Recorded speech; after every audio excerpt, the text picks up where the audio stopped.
A rosa bengala é o nome de uma cor, é um tom de cor-de-rosa e eu achei o nome com uma sonoridade engraçada e pronto, foi o nome que dei à marca.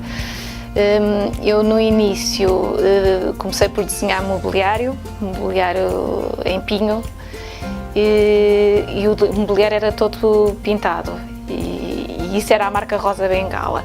E depois comecei a fazer pequenos elementos de decoração, pequenos apontamentos, quer para a própria mobiliário, quer como complemento. E isso começou-me a dar mais gozo, até porque o mobiliário e a pintura de mobiliário dava muito trabalho e deixava-me pouco tempo à parte criativa. E eu abandonei o projeto da loja e sinto-me muito mais realizada assim, porque tenho muito mais tempo à parte criativa, pronto, e dirijo os produtos para outras lojas e a Rosa Bengala tem vindo a surgir assim. Há a parte da ilustração, e na ilustração eu gosto tanto de fazer o desenho direto na tela, aliás, passa sempre por o primeiro esboço. Também gosto muito da parte vetorial, que parte sempre, até porque o desenho vetorial, uma pessoa desenha, tem uma mesa gráfica, não é? E acaba por desenhar, pronto, mas também é um mundo engraçado que tem muito potencial e eu acho giro. Isto é a parte da ilustração. Depois, na parte de escultura, por assim dizer, tem a parte do gesso, as bonecas em gesso e as bonecas em cerâmica.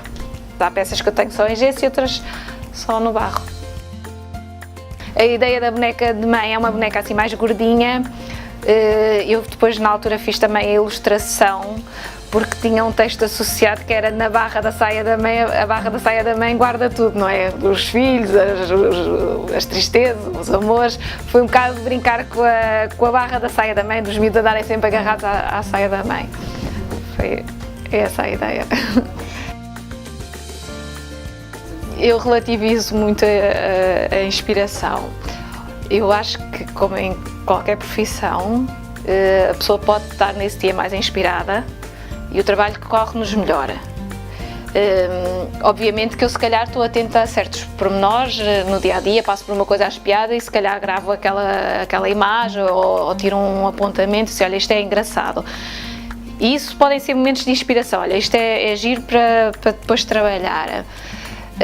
Agora eu acho, e já ouvi várias pessoas que estão ligadas a partes de trabalho criativos, quer escritores, quer designers, que é isso, as pessoas têm que se sentar, começar a trabalhar, porque se estivermos à espera da inspiração não se trabalha.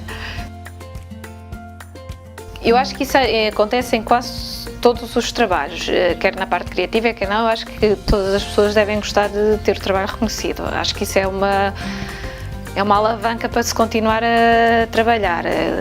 Acho que é o que nos dá a força de continuar. Às vezes quando o trabalho pode não estar a correr tão bem, mas quer dizer, se esse trabalho é reconhecido, eu acho que isso é meio caminho andado para uma pessoa ter força para querer cada vez mais.